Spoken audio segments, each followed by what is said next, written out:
Welcome to react JS tutorial. Previous క్లాస్లో మనం project overview చూసాం. మన సేవింగ్స్ ట్రాకర్ అనే ప్రాజెక్ట్ మనం ఆల్రెడీ డెవలప్ చేసి ఉంచాను అని చెప్పాను.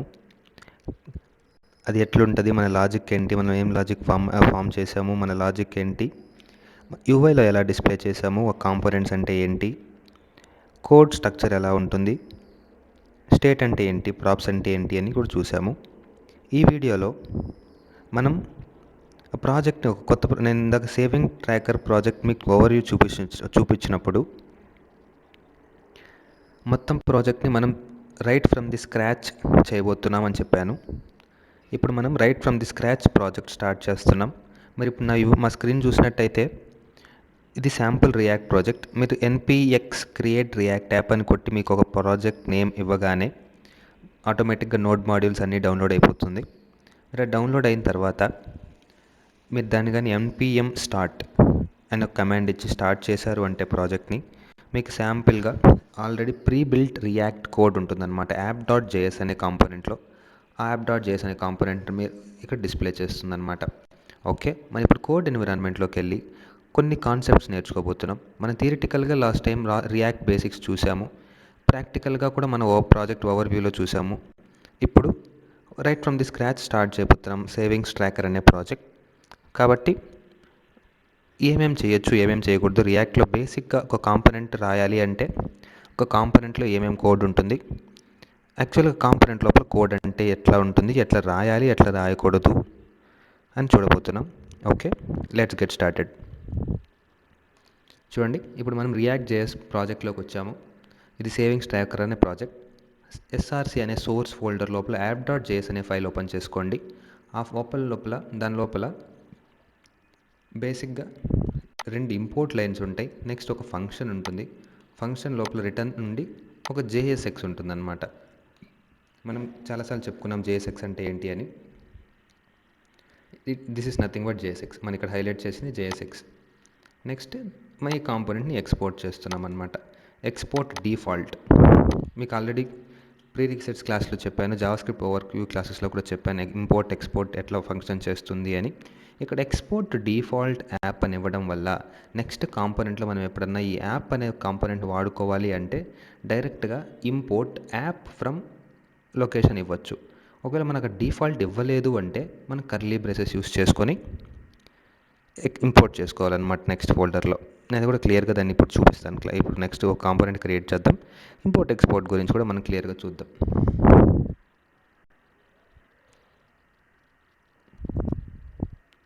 ఇంపోర్ట్ ఎక్స్పోర్ట్ గురించి కూడా మనం క్లియర్గా చూద్దాం. ఓకే, ఇప్పుడు బేసిక్గా ఈ రిటర్న్ లోపల ఉండే మొత్తం తీసేస్తున్నాను. రిటర్న్ లోపల ఉండే JSX మొత్తం క్లియర్ చేసేస్తున్నాను. ఇప్పుడు బేసిక్గా చూడండి, మనం మామూలుగా HTML అంటే ఏంటి, మనం ఒక నేమ్, ఒక సైడ్ హెడ్డింగ్ మనం డిస్ప్లే చేయాలి. ఓకే, ఒక డివ్లో 2 డివ్లు పెట్టుకుందాం. ఫస్ట్ ఒక డివ్ ఇచ్చుకుంటాం. ఒక div welcome to savings tracker project.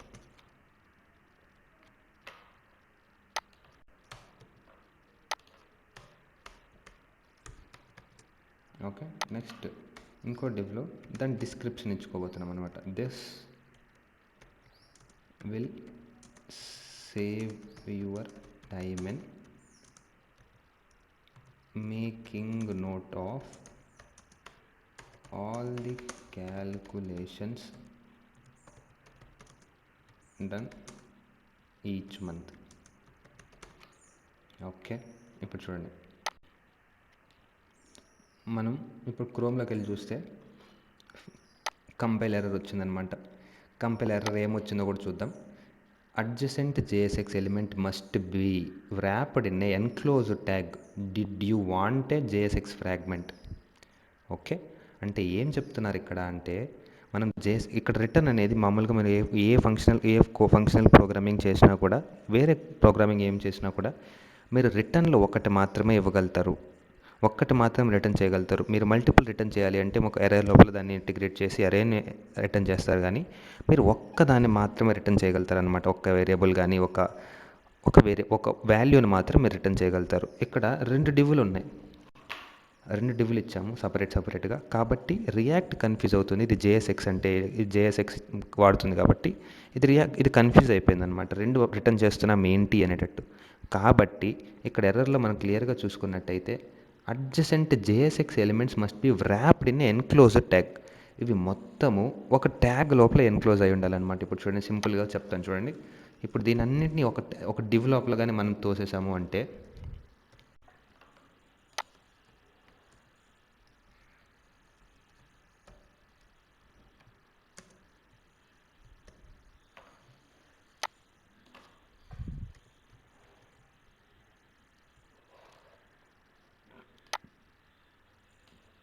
ఇప్పుడు చూడండి వచ్చేసింది చూడండి. కాబట్టి దీన్ని బట్టి మనకు అర్థం చేసుకోవాల్సింది ఏంటి అంటే, మనం ఏదైనా రిటర్న్ చేస్తున్నాము అంటే మొత్తం ఒక సింగిల్ డివ్ మాత్రమే రిటర్న్ చేయాలి, లేకుంటే సింగిల్ ఫ్రాగ్మెంట్ మాత్రం రిటర్న్ చేయాలి. దాని లోపల ఎన్నైనా ఉండొచ్చు. ఓకే, కాబట్టి మెయిన్ డివ్ ఒకటి ఉంటుంది. మనం మోస్ట్లీ డివ్వే వాడతాం. మెయిన్గా ఒక డివ్ ఉంటుంది. ఆ డివ్ లోపల మనం ఎన్ని డివ్లన్నా ఇచ్చుకోవచ్చు, ఎన్నన్నా ఏమన్నా చేసుకోవచ్చు. చూడండి, ఇప్పుడు ఇది ఒక డివ్ ఉంది కదా, దీని లోపల ఇంకో డివ్ క్రియేట్ చేస్తాను. హలో,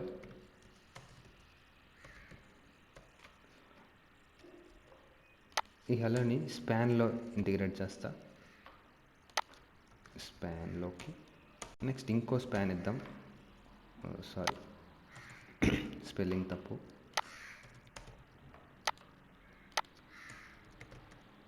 ఇంకో స్పాన్ లోపల వరల్డ్. ఇప్పుడు దీని లోపల ఇంకో పారాగ్రాఫ్ ఇస్తాను, వెల్కమ్ టు. దీని లోపల ఇంకో స్పాన్ ఇస్తాం, ప్రోగ్రామింగ్. మీకు ఇదంతా ఎందుకు చూపిస్తున్నాను అంటే, మీరు బేసిక్గా ఒక డివ్ కానీ మీరు ఎక్స్టర్నల్గా ఇచ్చుకున్నారు అంటే దాని లోపల ఎంత కాంప్లెక్స్ హెచ్టిఎంఎల్ స్ట్రక్చర్ రాసినా కూడా ఎగ్జిక్యూట్ అయిపోతుంది. ఇప్పుడు చూడండి, కోడ్ ఎన్విరాన్మెంట్లో మన కోడ్ ఎన్విరాన్మెంట్లో ఉన్నాం. చూడండి, అన్ని డిస్ప్లే అయిపోయింది, ఎర్రర్ ఏం చూపించట్లేదు. కాబట్టి మీకు తెలుసుకోవాల్సింది ఏంటి అంటే, సింపుల్ పాయింట్ ఏంటి అంటే, మీరు రిటర్న్ లోపల ఒక డివ్ మాత్రమే అవుటర్ డివ్ ఉండాలి. దాని లోపల ఒక డివ్ లోపల మనం ఎంత అయినా చూసుకోవచ్చు, ఎంత కాంప్లెక్స్ హెచ్టిఎంఎల్ అయినా కూడా మనం రాసుకోవచ్చు అనమాట.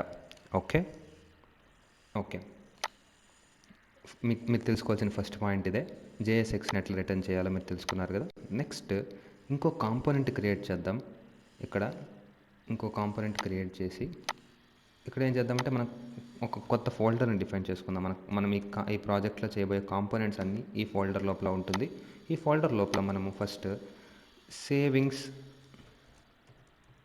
ఎనీ ఫైల్ శాంపుల్ అనే మీరు ఫర్ ఎగ్జాంపుల్ ఇప్పుడు ఇది ప్రాజెక్ట్ సంబంధించింది కాదు, మీకు కావాల ఒక ప్రాజెక్ట్ సంబంధించిందే కూడా చూద్దాం. కాబట్టి మనకేముంటుంది, మన ప్రాజెక్ట్లో ఫస్ట్ ఒక ఫామ్ ఉంటుందన్నమాట. ఆ ఇన్పుట్ ఫామ్ అనే ప్రాజెక్ట్ని మనం ఒక కాంపోనెంట్ తయారు చేద్దాం. ఆ ఫామ్స్ అన్నీ ఒక కాంపోనెంట్ లోపలకి. ఓకే, దీని లోపల ఫస్ట్ మీరు ఇంపోర్ట్ చేసుకోవాల్సింది రియాక్ట్ ఫ్రమ్ రియాక్ట్. మీరు ప్రతి ప్రాజెక్ట్లో ప్రతి కాంపోనెంట్లో ఫస్ట్ రాయాల్సిన line import React from React. Okay, next function. ఈ మామూలుగా మనం ఒక స్ట్రక్చర్ ఫాలో అవుతామన్నమాట. ఈ ఫైల్ నేమ్ ఏదైతే ఇచ్చామో ఈ కాంపోనెంట్ నేమ్ కూడా అదే ఇస్తామన్నమాట, ఎందుకంటే క్లియర్గా ఉంటుంది కాబట్టి. Input form. ఓకే, చూడండి, దీని లోపల రిటర్న్ అనేసి ఒక జేఎస్ఎక్స్ ఇవ్వబోతున్నాం, శాంపుల్ జేఎస్ఎక్స్. ఒక డివ్ ఖచ్చితంగా ఉండాలి అని చెప్పాను. ఆ డివ్ లోపల ఏమైనా ఉండొచ్చు. This is input form. మీరు రెండర్ చేయడానికి, మీకు చూపించడానికి ఎగ్జాంపుల్ చూపిస్తాను. ఫ్యూచర్లో దీన్ని మాడిఫై చేసి మనం రియల్ ఫామ్ పెట్టుకుని వాడుకుందాం. నెక్స్ట్ ఏం చేయాలని చెప్పాను, ఎక్స్పోర్ట్ చేయాలి. ఎక్స్పోర్ట్ మీరు మామూలుగా డిఫాల్ట్ పెట్టి చేయాలి. నేను డిఫాల్ట్ పెట్టి ఫస్ట్ చేస్తాను. డిఫాల్ట్ కాకుండా ఎలా చేయాలో కూడా నెక్స్ట్ చూపిస్తాను. ఓకే, ఇప్పుడు చూడండి. నెక్స్ట్ ఇప్పుడు యాప్ డాట్ జేఎస్లోకి వెళ్ళి ది ఇన్పుట్ ఫామ్ని ఈ యాప్ డాట్ జేఎస్ లోపలికి రావాలి అంటే ఏం చేసుకోవాలో చూద్దాం. ఫస్ట్ ఇంపోర్ట్ చేసుకోవాలన్నమాట. ఇంపోర్ట్ ఇన్పుట్ ఫామ్ ఫ్రమ్ ఎక్కడి నుంచి చేస్తున్నాం అనే లొకేషన్ బయటికి వెళ్ళాము అంటే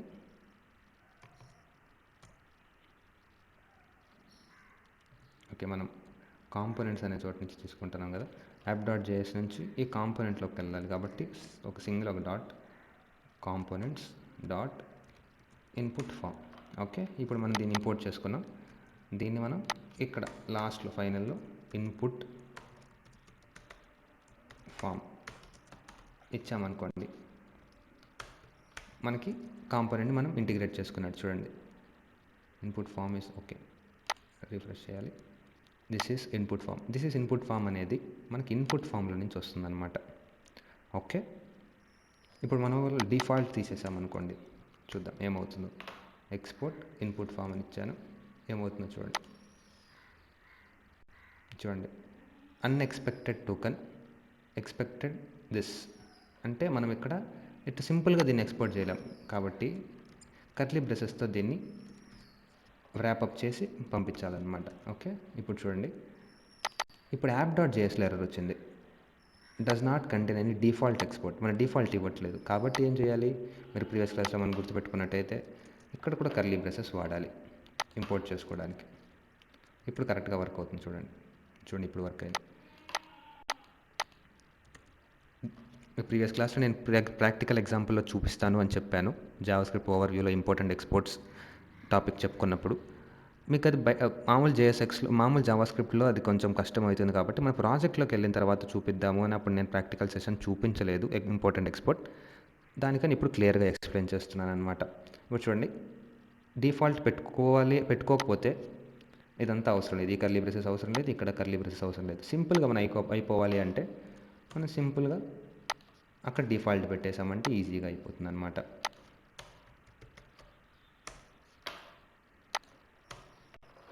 చూడండి, సింపుల్గా అయిపోతుంది. ఓకే, నెక్స్ట్ ఈ యాప్ లోపల ఒక శాంపుల్ ఒక హెచ్సిఎస్ఎస్ దీంట్లో ఇంటిగ్రేట్ చేయాలంటే ఎట్లా ఇంటిగ్రేట్ చేయాలో చెప్తాను. ఈఎస్ఆర్సి లోపల ఇంకో ఫైల్ క్రియేట్ చేసుకుందాం, ఫోల్డర్ క్రియేట్ చేద్దాం. స్టైల్స్ అనే ఫోల్డర్ క్రియేట్ చేసి దాని లోపల ఇన్పుట్ ఫామ్ డాట్ సిఎస్ఎస్ ఒక సిఎస్ఎస్ ఫైల్ క్రియేట్ చేసాము. ఈ సిఎస్ఎస్ ఫైల్ని దీంట్లో ఎట్లా ఇంటిగ్రేట్ చేయబోతున్నాము అంటే ఇంపోర్ట్, సేమ్ విధంగా లొకేషన్ మాత్రం ఇవ్వాలి, styles dot input form dot CSS. Okay, ఇప్పుడు ఇన్పుట్ ఫామ్ డాట్ సిఎస్ఎస్ అని వచ్చేసింది. ఈ డివ్కి ఒక నేమ్ ఇద్దాం, క్లాస్ నేమ్. మీకు ప్రీవియస్ క్లాస్లో చెప్పాను, క్లాస్ అనేది వాడకూడదు ఇక్కడ జేఎస్ఎక్స్ కాబట్టి క్లాస్ నేమ్ అనే వాడాలి. క్లాస్ నేమ్ ఏమిద్దాము, ఇన్పుట్ ఫామ్స్ అనేది ఇద్దాం. ఇన్పుట్ ఫామ్ అనే క్లాస్ నేమ్కి మనం నేమింగ్ కన్వెన్షన్, దీనికి కూడా ఒక నేమింగ్ కన్వెన్షన్ ఉంటుందన్నమాట. కాబట్టి ఇన్పుట్ ఫామ్ కంటైనర్ అనే నేమ్ వాడదాం, కంటైనర్. ఓకే, ఇక్కడ పోయి డాట్ ఇన్పుట్ ఫామ్ కంటైనర్ అనే ఇచ్చేసి ఇక్కడ ఏం చేద్దాము, కలర్ మారుద్దాం అనమాట. ఓకే, కలర్ ఏం చేద్దాము, ఒక శాంపుల్గా ఒక ఆరెంజ్ కలర్ లాంటిది ఇద్దాం. Okay, any colour, sample orange colour ఇచ్చాము. ఇప్పుడు ఇది చూద్దాం. చూడండి, దిస్ ఈజ్ ఇన్పుట్ ఫామ్ లోపల కలర్ మారిపోయింది అనమాట. మనం సిఎస్ఎస్ కూడా ఇంటిగ్రేట్ చేసేసాం.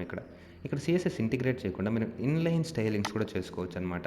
ఒకసారి దీన్ని కమెంట్ అవుట్ చేసి ఇన్లైన్ స్టైలింగ్స్ అంటే ఎట్లా చేయాలో జేఎస్ఎక్స్లో చూపిస్తాను. ఇక్కడ చూడండి, స్టైల్ అనేది ఒక కీవర్డ్ రాసుకొని డబుల్ బ్రాకెట్స్ వేసేసి డబుల్ ఫ్లవర్ బ్రాకెట్ వాడి కలర్ అనే కీవర్డ్ ఇచ్చి నెక్స్ట్ మనకు కావాల్సిన కలర్ FF7F08 అనుకుంటాను, సేమ్ కలర్ వాడాము అనుకోండి. ఇక్కడ ఇది ఇంపోర్ట్ తీసేసాను, చూద్దాం వర్క్ అవుతుందో లేదో. వర్క్ అయింది. మీకు ఇప్పుడు ఆరెంజ్ ఇచ్చాను కాబట్టి మీకు కన్ఫ్యూజన్ కూడా ఉండొచ్చు. ఇప్పుడు బ్లాక్ ఇస్తాను, ఇక్కడ బ్లాక్ ఇస్తాను. చూడండి, బ్లాక్గా మారిపోయింది. మీకు బ్లాక్ కన్ఫ్యూజన్ ఉంటే కూడా వైట్ ఇద్దాం. వైట్ మీకు కనపడదేమో బహుశా, కాబట్టి సమ్ ర్యాండమ్ కలర్ ఇద్దాం, గ్రీన్కి మారిపోయింది. చూడండి, ఇది ఇన్లైన్ స్టైలింగ్స్ అనమాట. మీరు కలర్ సింగిల్ వర్డ్ కాబట్టి ఇన్లైన్ స్టైలింగ్స్ కలర్ అని వాడేశారు. మీరు ఒకవేళ బ్యాక్గ్రౌండ్ కలర్ అనే 2-3 వర్డ్స్ ఉండేటివి రాయాలి అండి. బ్యాక్గ్రౌండ్ కలర్ ఇట్లా రాయాలన్నమాట. ఓకే, క్యామెల్ కేసింగ్ వాడతాం అనమాట ఇక్కడ. అంత సింపుల్. చూడండి వచ్చేసింది.